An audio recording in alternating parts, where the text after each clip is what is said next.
Everyone, সবাইকে good morning and welcome back to my channel MS ফ্যামিলিতে। সবাইকে অনেক স্বাগত, অনেক ভালোবাসা জানিয়ে নতুন একটা ভিডিও শুরু করছি। আজকে হচ্ছে সোমবার, আজকে ভোটের রেজাল্ট। কারা কারা সারাদিন চোখ রেখেছো টিভিতে বলো? আমার বর তো নড়ছেই না, একভাবে সেই সকাল থেকে চালিয়ে রেখেছে। আর আমি তো একটু বাদে বাদে ফোন আছে, ফোনে কাজ করছি, ফোনেই আপডেট পাচ্ছি। যাই হোক, স্নান করে নিয়েছি, ঘুম থেকে উঠে ব্রাশ করে আর মেয়েকে খাইয়ে দিয়েছি। এই কাজগুলো হয়েছে, এখনও বিছানাটা তোলা হয়নি। বললাম না, ঘুম থেকে উঠে আগে বাথরুমে দৌড়েছি। তো স্নান টান করে নিলাম, এবার ফুলটা তুলে নিলাম। চলো নিচে গিয়ে আগে বিছানাটা তুলি, তারপরে পুজো দেবো, ঠিক আছে? তারপরে সোমনাথকে খেতে দেওয়ারও ব্যাপার রয়েছে। ভালোই লাগছে বেশ সকাল সকাল উঠে। প্রচণ্ড তাপ আছে রোদ্দুরের, সূর্য দেখা যাচ্ছে না ঠিকই, কিন্তু তাপ মারাত্মক, সাংঘাতিক তাপ। আজকে সব ছোট ছোট সাদা ফুল ফুটেছে, জবা একটাও ফোটেনি। টগরগুলো খুব পছন্দের। হা হা হা, একটা কুড়ি একটুখানি ভেঙে ফেলেছি ভুল করে গো। আমার এই ফুল তুলতে গেলে কুড়ির গায়ে কোনো আঁচল লাগলে না আমার বুকটা পুরো ফেটে যায়, কারণ কুড়িটা তো হিসাব মতো বাচ্চা আমার, বলো। এই যে দেখো এতগুলো ফুল হয়ে গেছে, আর তার জন্য এই দিকের গাছের ফুল আর তুললাম না, ঠিক আছে? এতেই আমার হয়ে যাবে সব সাদা ফুল আজকে।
তো বন্ধুরা, সোমনাথের ব্রেকফাস্ট এখানে রেডি করে নিয়েছি। দেখো, দুধ বের করে গরম করেছি, তারপরে ফল কেটে দিয়েছি, আর এটা হচ্ছে বাদাম, আর ওইটাকে কি যেন একটা বলে সাদা সাদাগুলোকে, নামটা মনে পড়ছে না।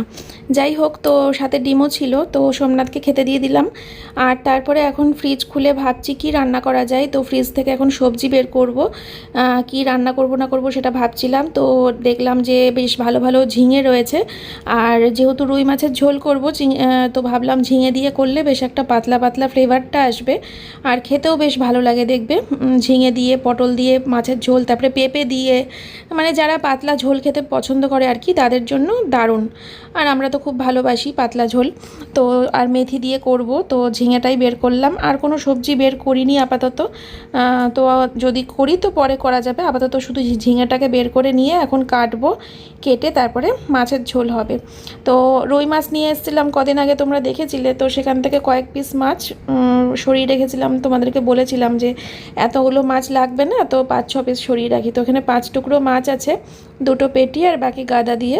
তো নুন হলুদ মাখানো হয়ে গেছে। এখন এই ঝিঙেটা কেটে আর একটু আলু দিতে হবে, নাহলে আবার আমার মেয়ে নাকুচু করবে খেতে বসে। ওর তো আলু ছাড়া খেতেই পারে না ভাত। আমার তো সব কিছুই হয়ে যায়, সবই চলে যায়, কিন্তু মেয়ের জন্য, মেয়ের কথা ভেবে আমাকে আলুটা দিতে লাগে। তো একদম ফ্রেশ হয়ে রান্না বান্না শুরু করে দিলাম। বেশ ভালো লাগছে। আর রান্না করতে করতে তোমাদের সাথে যদি পারি অবশ্যই কিছুটা ভিডিও শেয়ার করে নেবো, ঠিক আছে? সঙ্গে থেকো। তোরা এখানে দেখো ঝিঙে আর আলু কেটে নিয়েছি, আর এখানে রয়েছে রুই মাছ। তো বুঝতেই পারছো আজকে কি রান্না হবে। আজকে ঝিঙে দিয়ে আলু দিয়ে রুই মাছের ঝোল হবে। আর কিচ্ছু রান্না করব না আজকে, কারণ ওই কালকের ট্যাংরা মাছ করেছিলাম, ট্যাংরা মাছের ঝাল। তো সেই ট্যাংরা মাছের ঝাল ফ্রিজে একটুখানি আছে, আর মাছের তেলও আছে একটু ফ্রিজে। ওটা যদিও কেউ খাবে না, ওটা আমিই খাবো একটু। আর ট্যাংরা মাছটা সবাই খাবে, ওটা সবার জন্যই আছে। আর এখানে শুধু ঝিঙে দিয়ে আলু দিয়ে রুই মাছের ঝোল করব, অবশ্যই মেথি ফোড়ন দিয়ে পাতলা করে, ঠিক আছে? তো আর কিছু করবো না, ভাত আর রুই মাছের ঝোল। এক্ষুনি হয়ে যাবে রান্না, 11:30 বাজে। ম্যাডাম ঢুকলো পড়াতে, এখন ম্যাম পড়াবে। ম্যাডামের ছুটি দিতে, মেয়েকে ছুটি দেওয়ার আগেই রান্না হয়ে যাবে। তাহলে ছুটি হয়ে গেলে মেয়েকে স্নান টান করিয়ে আমরা সবাই খাওয়া দাওয়া করে নেবো।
রান্না করতে করতে চলে আসলাম ডিম সিদ্ধ এখানে। তো ডিম সিদ্ধ সোমনাথ করেছিল সকালবেলা, তখন তো ও তো এখন অনেক সকালে ওঠে, অনেক সকালে 6টার সময় ঘুম থেকে উঠে ডিম সিদ্ধ ছাতু খায়, তারপরে মর্নিং ওয়াক করতে যায় রোজ সকালবেলা অনেক দূর অবধি। তো সেই জন্য সকালবেলা ও আমাদের ডিমটা সিদ্ধ করে না, কারণ ঠান্ডা হয়ে গেলে খেতে ভালো লাগে না। তাই বেলার দিকে আমাকে আবার 2টো ডিম সিদ্ধ মাঝে মাঝে করতে লাগে, যেহেতু আমিও খাই সকালে, আমার মেয়েও খায়। অবশ্য আমরা হাফ বয়েল খাই আর সোমনাথ ফুল বয়েল খাই, তো ওই জন্য আরও বলতে পারো। তো আমরা আমাদেরটা আলাদাভাবে করে নিই।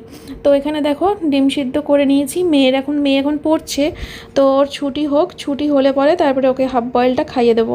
হাফ বয়েল ডিম হলে না ও একটু বায়না করে না, খেতে বসে কোনো ঝামেলা করে না। ডিম সিদ্ধ নালে ও পছন্দই করে না, একমাত্র হাফ বয়েল ভালোবাসে। ভেতরটা পুরো লিকুইড থাকবে, দেখতেই পাচ্ছ। ওহ, সেই ছিল না কালারটা ডিমের, মানে থলথলে ব্যাপারটা সেই ছিল। তো এখানে আমার মাছের ঝোল হয়ে গেছে, মেথি দিয়ে মাছের ঝোল যেটা করলাম। আর চলো এখন কড়াই থেকে ঢেলে নিই।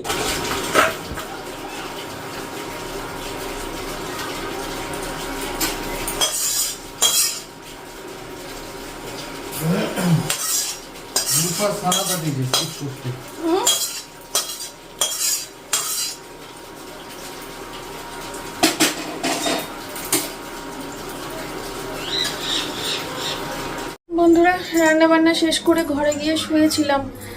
1:45টার সময় রান্না শেষ হয়েছে, এখন বাজে 1:30, মানে প্রায় 45 মিনিট শুয়েছিলাম।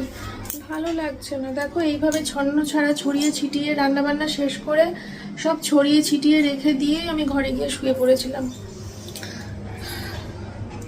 নিজের সাথে লড়াই করছি, নিজের মনের সাথে লড়াই করছি, বুঝলে, প্রত্যেকটা দিন। কেননা পাহাড় ডাকছে, দুহাত বাড়িয়ে পাহাড় ডাকছে। আর আমি শালা আমার সাথে এটা হয়। ইনস্টাগ্রামে সারাদিন সবসময় রিলস দেখি, ইনস্টাগ্রামেই দেখি, ইউটিউবে খুব একটা দেখি না, খুব কম। রিলস দেখলেই আমাকে শুধু পাহাড় দেখাবে। আসলে আমি যেটা বেশি দেখে সেটাই বেশি আসে, তো ওই জন্য পাহাড়, শুধু পাহাড় স্ক্রল করছি, শুধু পাহাড়। কদিন ধরে খুব ইচ্ছে করছে পাহাড়ে যাই। এই তো আর 7 দিন কি 8 দিন গরমের ছুটি মানে স্কুল হবে, কালকে থেকে স্কুল খুলবে, তারপরে হয়তো 7-8 দিন ক্লাস হবে, তারপরে হয়তো গরমের ছুটি পড়ে যাবে।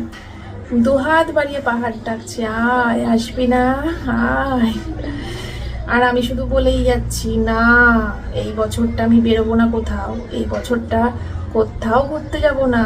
আমি ডিসিশন নিয়েছি, এই বছরে কোথাও না, যা হবে সামনের বছর।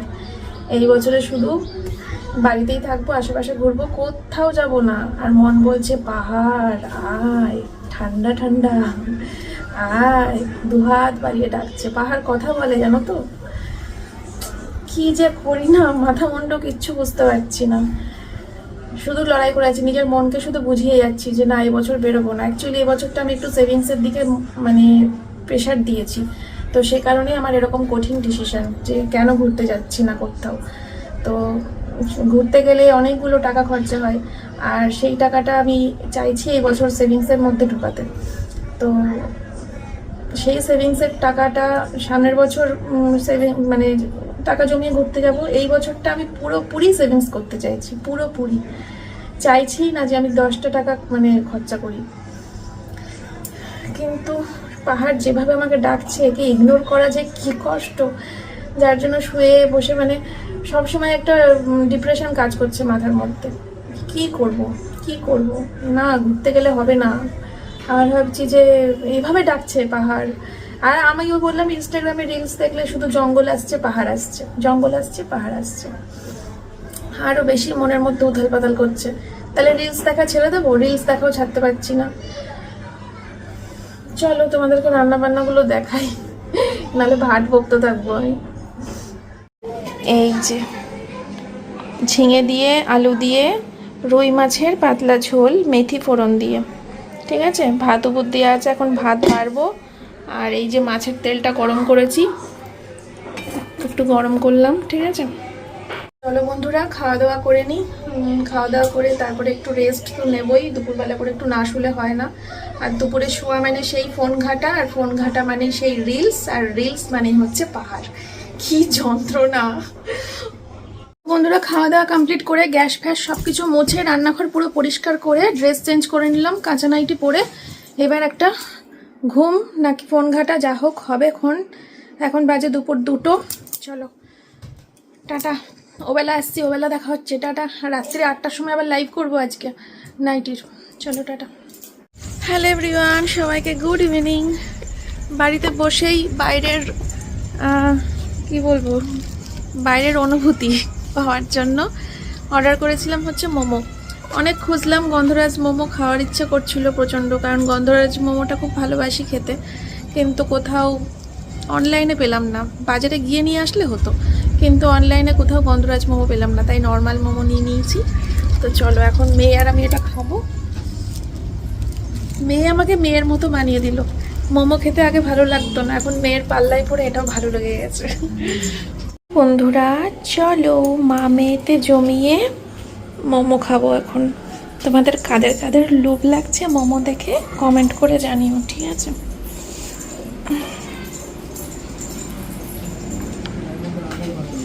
ওই বাবারে, মুখের হাসিটা দেখো, মুখের হাসিটা দেখো। টেবিলটা দাও।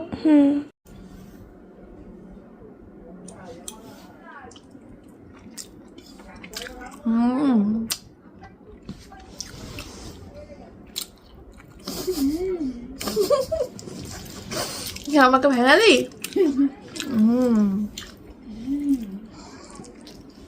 তবে গন্ধরাজটা হলে একদম আমার কোনো ঠিক থাকে না আমি কটা খাচ্ছি। গন্ধরাজ হলে 10টা 15টা একাই খেয়ে নিতে পারি, সেই লাগে। না না, ওটার স্বাদটা একটু আলাদা আছে। গন্ধরাজ লেবুর গন্ধ পাস না পাগল, ওটার মধ্যে শুধু সবুজ। তো বন্ধুরা মোমো টোমো খেয়ে নিলাম মা মেয়েতে, তারপরে এখন হচ্ছে বাইরে যাচ্ছি। আজকে আর ঘরে চা করব না, বাইরেই চা করব, কারণ যাব হচ্ছে মেয়ের ডায়েরি কিনতে। ডায়েরি আর পেন তো কিনতে হবে না, পেন তো আছে ঘরে অনেক। কালকে থেকে ওর কম্পিউটার ক্লাস শুরু, তো ডায়েরি কিনবো একটা সুন্দর দেখে। ঠিক আছে, ঝাল লেগেছে মা? কি ঝাল? তোকে বললাম সসটা খাস না, সসটা না খেলেই তো হতো, শুধু মোমো খেলেই তো হতো। নে পড়তে বস। জিভটা লাল হয়ে গেছে, একদিন ভালো হয়েছে, ওই সস খেয়েছি জিভটা একটু সুন্দর লাল লাল হয়ে গেছে। নে হোমওয়ার্ক করতে বস, এমার্জেন্সি লাইট জ্বালিয়ে দিয়েছি। হ্যাঁ, তোর কিছু হোমওয়ার্ক আছে সেগুলো করুক। আজকে ম্যাডাম আসবে না, এইমাত্র ফোন করে বলল যে ওই ভোটের রেজাল্টের কারণে বাড়ির সামনে ঝামেলা হচ্ছে, তাই বললো যে আজকে পড়াতে আসবো না, মা বেরোতে না করছে বাড়ির থেকে। বললাম না না ঠিক আছে, কোনো অসুবিধা নেই, হোমওয়ার্ক তো দেওয়াই রয়েছে, তো ওগুলো মেয়ে করুক, আমি এসে চেক করব। ঠিক আছে, চলো ওর ডায়েরিটা নিয়ে আসি আর চা খেয়ে আসি।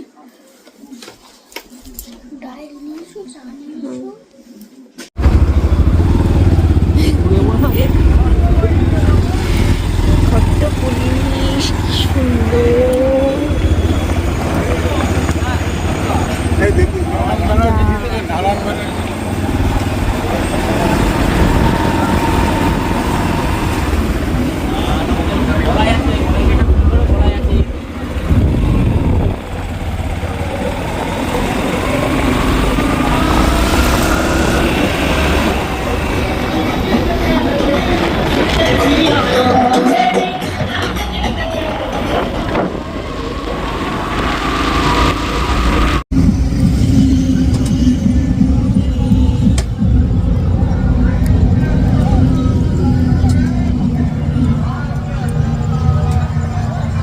জায়গাটা কি সুন্দর না বলো? দেখো এইদিকে চায়ের দোকান আর এইদিকে হচ্ছে হাই রোড,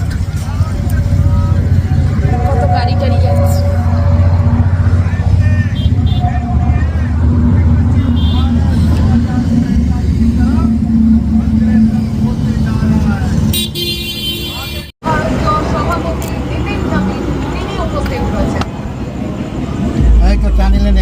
বন্ধ করবো।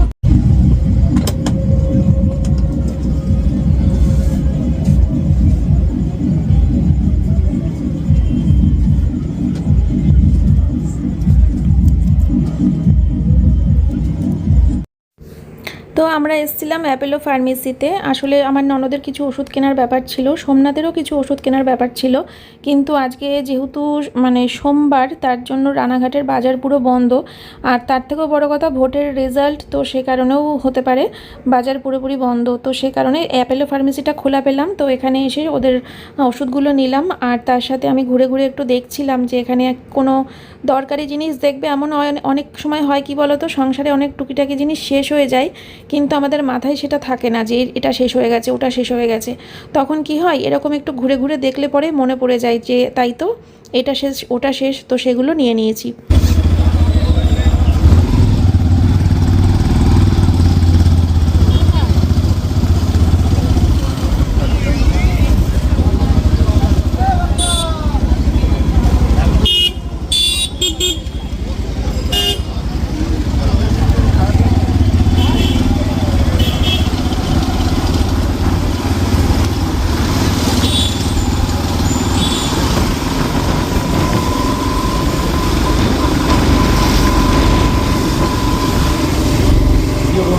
ধর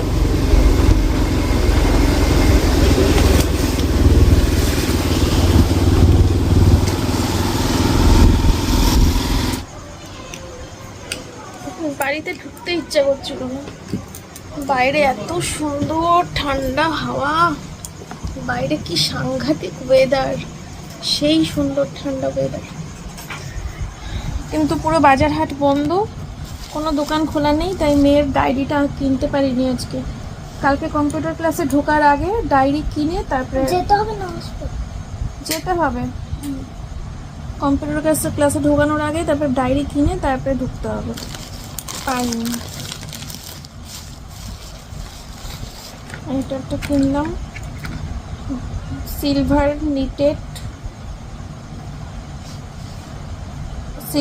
নিট্রেট জেল, সিলভারেক্স।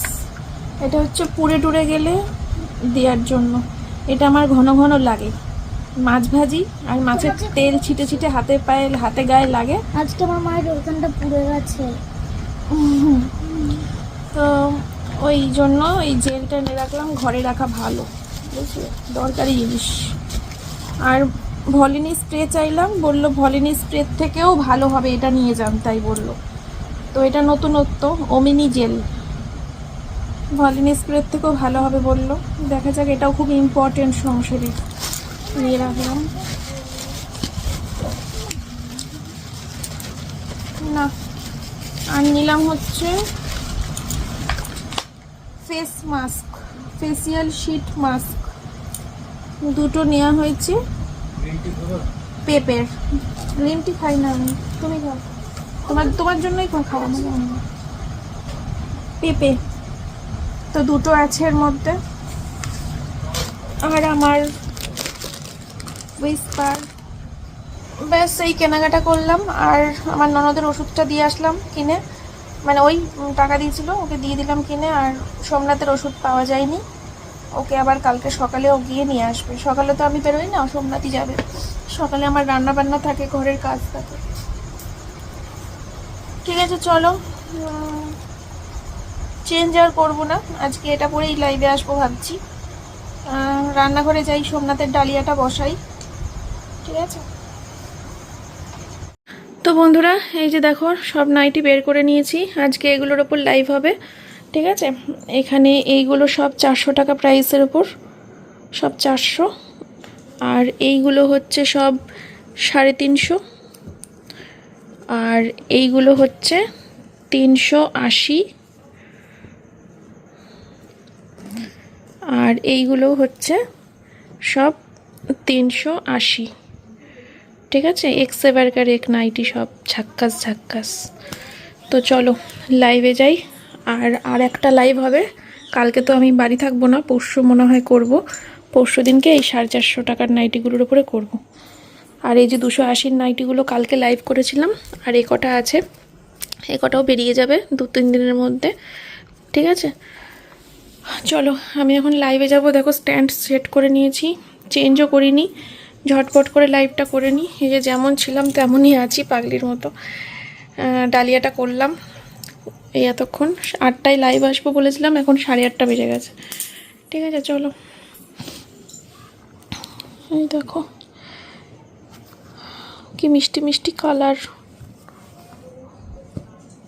এগুলো হচ্ছে কাপ্তান, এই কটা কাপ্তান তুলেছি এবার। আর এই একটাই কালো নাইটি নিয়ে এসেছি, একজনা কালো নাইটি করছিল, সে যদি লাইভটা দেখে নিয়ে নেবে। চলো, তো বন্ধুরা, আমার রাতের কিন্তু বিছানা হয়ে গেছে, আর আমি এই যে চেঞ্জও করে নিয়েছি। তো আর তোমাদের সামনে আসছি না, খাওয়া দাওয়া কমপ্লিট আমাদের, ঠিক আছে। তো তোমাদেরকে ভিডিওর শেষে একটা জিনিস না দেখালেই নয়, ভেবেছিলাম তোমাদের সামনে বসে মজা করে দেখাবো, কিন্তু সেই সময়টা বের করতে পারলাম না, এত ব্যস্ত। আসলে লাইভ শেষ করে উঠেছি তো, সেই জন্য অর্ডার আসছে, তো অর্ডারগুলো তুলছি, প্লাস রাতের সংসারের কাজও ছিল, বুঝতেই পারছো, তাই ব্লগিংটা ঠিক করে করতে পারলাম না শেষের দিকে আর। তো তোমাদেরকে এই জিনিসটা দেখাই, কি দারুণ দেখতে হয়েছে। সত্যি কথা বলতে আমি একটা কিনতামও, জানো তো। আমি ভেবেছিলাম যে নেক্সট বার যখন আকাশ পাপড়িদের বাড়ি যাব, তো পাপড়ির কাছ থেকে একটা এরকম টাই চেন নেব, আর এরকম টপ কানের নেব। ঠিক এরকমটাই আমার ইচ্ছে ছিল, যে আমার তো টপ কানের নেই কখনো, এরকম বড় সাইজের একটা টপ নেব। আর টাই চেন, আমার একটাই টাই চেন, তো আরেকটা টাই চেন হলে খুব ভালো হয়, তো সে কারণে ভাবছিলাম আরেকটা টাই চেন নেব। ভাবতেই আজকে আমার একটা কাস্টমার, ওর নাম হচ্ছে সুপর্ণা, আমার এই কাস্টমারটা অনেক কিছু নিয়েছে আমাদের কাছ থেকে, অনেক প্রোডাক্ট নিয়েছে আমাদের সৌভাগী গার্মেন্টস থেকে। তো আমার জন্য এর আগেও একটা উপহার পাঠিয়েছিল, একটা সাদা পুঁথির মধ্যে একটা সুন্দর নেকলেস আর কানের পাঠিয়েছিল। আর এইবারটা দেখো অসাধারণ দেখতে হয়েছে, আমার তো বিশাল পছন্দ হয়েছে। তোমাদেরকে দেখাবো বলে আমি এখনো পর্যন্ত গুছিয়ে তুলে রাখিনি। তো আমি তো অধীর আগ্রহে অপেক্ষা করছি যে কবে এটা পরার সুযোগ পাবো। শাড়ির সাথে যা যাবে না, শাড়ির সাথে সেই যাবে। তো থ্যাংক ইউ সুপর্ণা, এত সুন্দর একটা গিফট আমাকে করার জন্য। আর এটা তো আমি অবশ্যই পরবো, আমার বিশাল পছন্দ হয়েছে, বিশাল ডিজাইনটা অপূর্ব। যাই হোক, অধীর আগ্রহে অপেক্ষায় থাকলাম কবে পরা যায়। চলো আজকের মতো ব্লগটা এখানেই শেষ। তোমরা সবাই খুব ভালো থেকো, সুস্থ থেকো, দেখা হচ্ছে নেক্সট ভিডিওতে। টাটা সবাইকে। আরও কাগজ কুটি কুটি করছে বসে বসে, দেখেছো? আর এখানে এই নাইটিগুলো রয়েছে, আজকে লাইভ করলাম তো লাইভ শেষ করার পর যেগুলো অর্ডার এসছে ওই ঘরে রেখে আসলাম। আর এগুলো সব এখান থেকে কয়েকটা এখন অর্ডার সরাবো মাল, কালকে দেখি ডিসপ্যাচ করা যায় কি না। চলো টাটা সবাইকে, টাটা করে দাও মা। জনি টাটা করে দাও, জনি টাটা করে দাও, হাত দাও, হাত হাত দাও, টাটা করবা, হাত দাও, এই যে হাত। Tata tata.